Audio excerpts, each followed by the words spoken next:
She took down America's most famous officer, but died in hiding, without a grave, and the Army gave 20 medals to the men who opened fire. In this ranking, 20 Native women warriors and how their stories ended.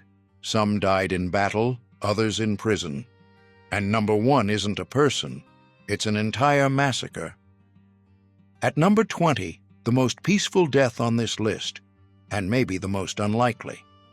Pretty Nose, an Arapaho warrior, fought at Little Bighorn in 1876, the battle that destroyed Custer's cavalry. Decades later, her grandson, Mark Soldier Wolf, a U.S. Navy veteran, confirmed what the family had always known. She held the rank of war chief. While almost everyone who was on that battlefield died young, she simply kept living. Tradition says she lived to 101 on the Wind River Reservation in Wyoming, still sharp-minded in the 1950s. The woman who faced soldiers on horseback lived long enough to see airplanes crossing the skies over those same plains. She died of old age, in her own bed, surrounded by family, an ending the reservation system denied to most of her people. Number 19, Dateste. She spoke the language of both sides, and that's what put her at the center of history. In 1886, this Chiricahua warrior served as a messenger in the negotiations that led to Geronimo's surrender. Her reward for diplomacy? Prison. The U.S. government put her on a train to Florida with the same Apaches she had helped convince to surrender. She spent 8 years in captivity between Florida and Alabama, where tuberculosis was killing dozens of people around her. Dateste caught the disease and beat it. Then came pneumonia, and she beat that too. While the prisoner of war system was burying her people, she stayed on her feet. She died in 1955, already an old woman, on the Mescalero Reservation in New Mexico. She outlived the entire 19th century. In this ranking, she is proof that surviving is also a warrior's ending. Number 18. She spent her life proving she could beat any man in battle, but what killed her wasn't a fight. Biawachichish, known as Woman Chief, was captured from the Gros Ventre at age 10 and raised by the Crow.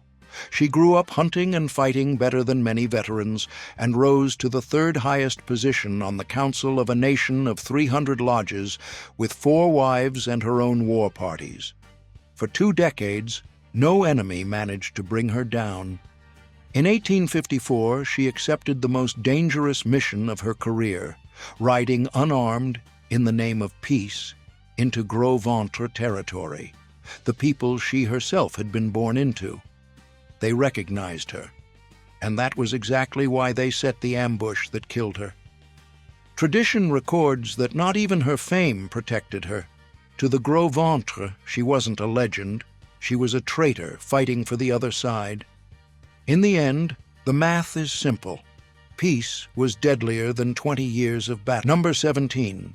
Millions of tourists take pictures of a waterfall in Glacier Park every year without knowing that its name belongs to a woman warriors once followed into battle. The Blackfeet called her Pitamaka, Running Eagle, a male honor name granted by council, something tradition records as having been given to very few women in the nation.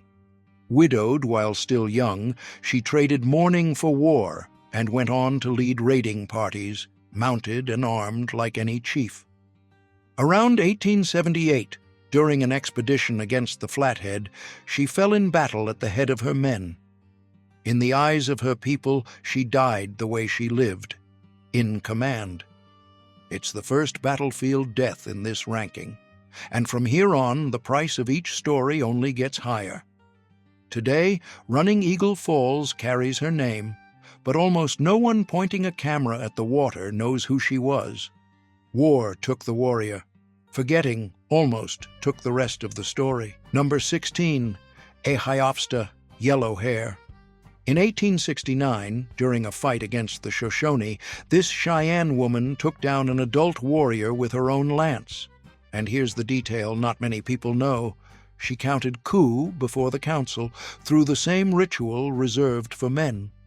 Counting coup wasn't bragging, It meant touching or taking down an enemy and proving the deed in front of witnesses, the official record of courage among her people.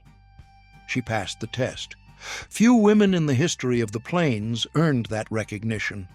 Her death, though, has no battle scene. Tradition records that she grew old among her people and passed away quietly, preserved in Cheyenne oral memory. And that's what makes it so striking. In a ranking of deaths, the quietest ending says just as much as the most brutal one.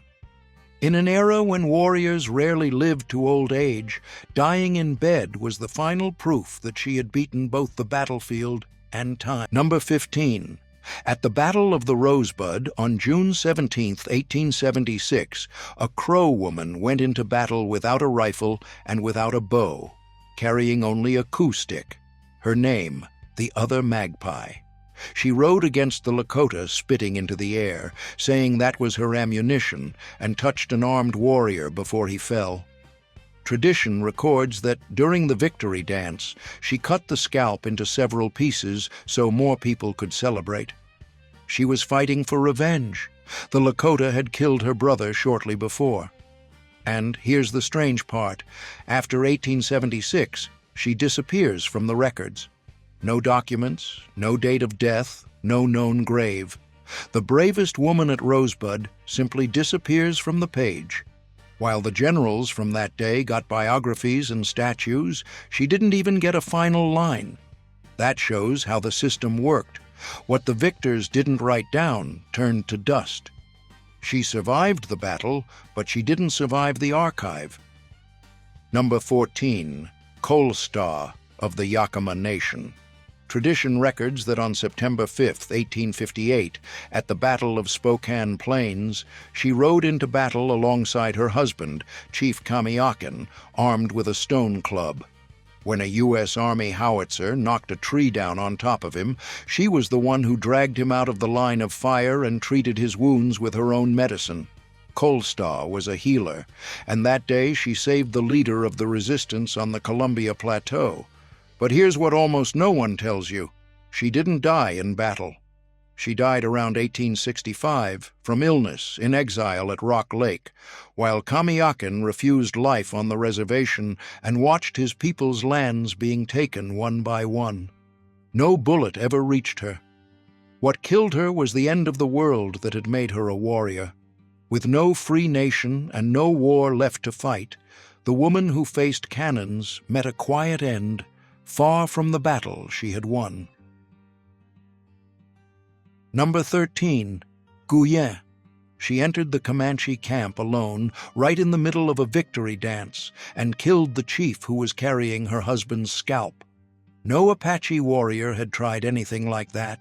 She came back alive, carrying proof of what she had done. In October 1880, she survived the Tres Castillos massacre in Mexico, where soldiers killed Victorio and much of the band. Tradition records that she escaped captivity with a baby on her back. After all that, the enemy that finally beat her didn't use a weapon. Imprisoned along with the Chiricahuas in 1886, she was sent across the country as a prisoner of war. She died in 1903 at Fort Sill, Oklahoma, far from the mountains where she was born, after 17 years of confinement. No enemy defeated her in open battle.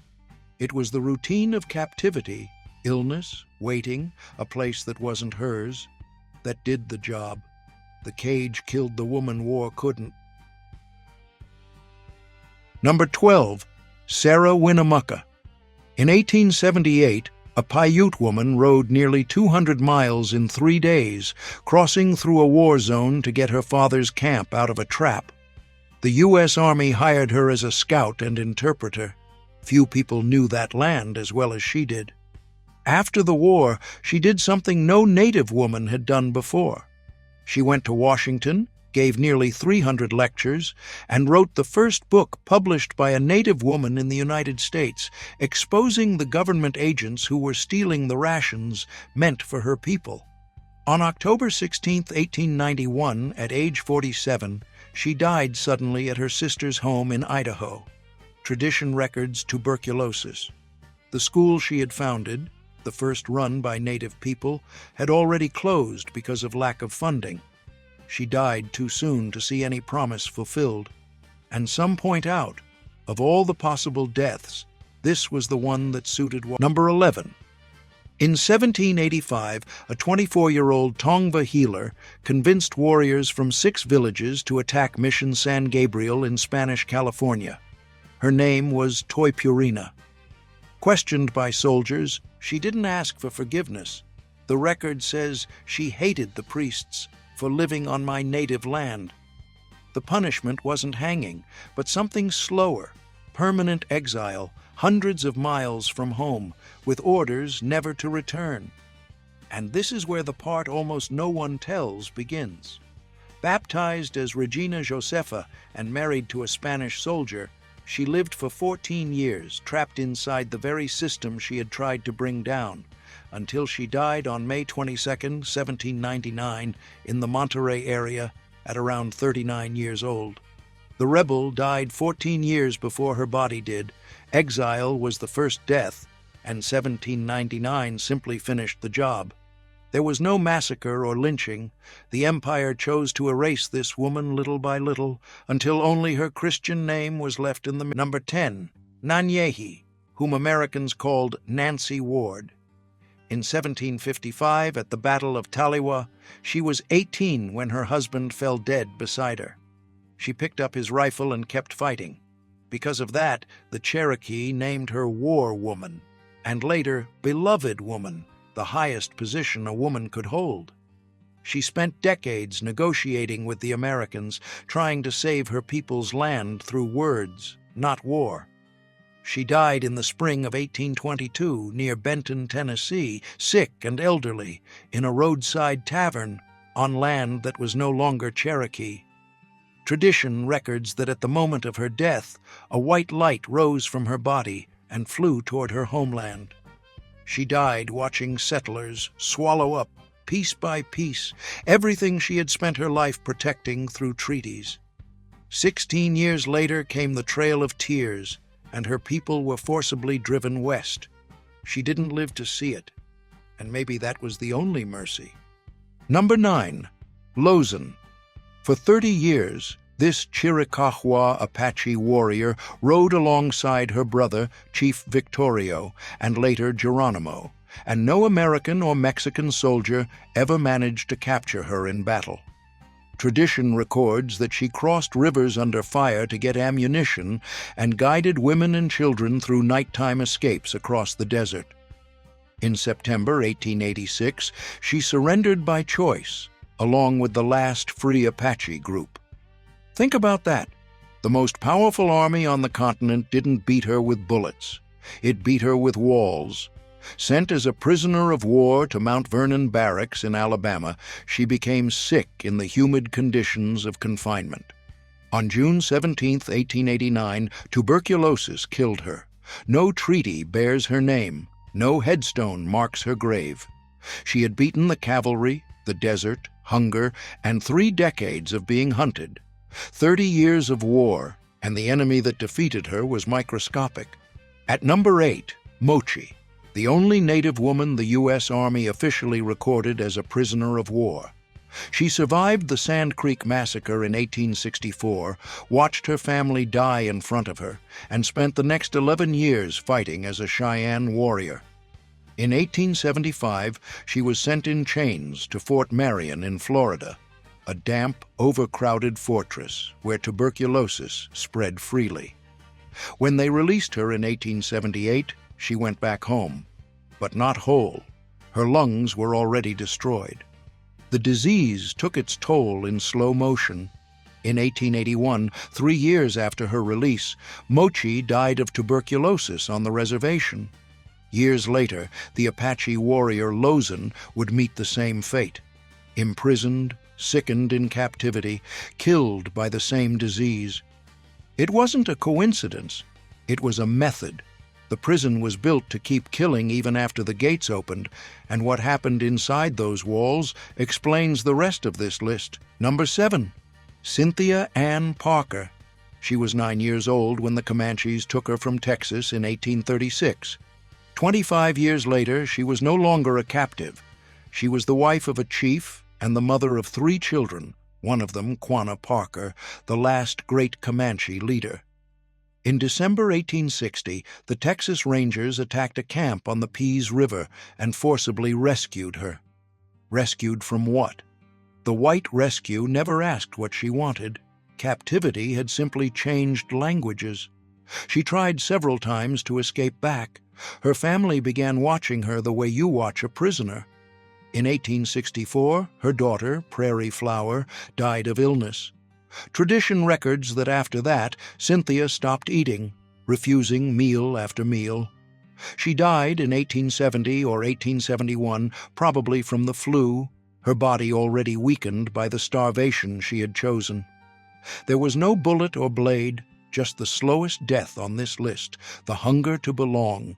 Both worlds claimed her, neither let her live. Number 6. Weetamoo. This is where the ranking changes tone. From this point on, killing wasn't enough. Weetamoo was the sachem of the Pocasset, a chief in her own right, and commanded around 300 warriors in King Philip's War, alongside her brother-in-law Metacom. In August 1676, surrounded in an ambush near the Taunton River in Massachusetts, she tried to cross the water on a makeshift raft. She never made it to the other side. She drowned while escaping, and her body washed up on the riverbank days later. The English colonists cut off her head and stuck it on a stake in Taunton in front of native prisoners who, according to tradition, cried when they recognized her. That wasn't just victory, it was fear turned into a warning. You celebrate a victory. You put a warning on a stake in the town square. A woman who kept colonists awake at night had to keep frightening them even after she was dead. And there's one detail that says it all. The English only desecrated the people they had truly feared. Number 5. Buffalo Calf Road Woman.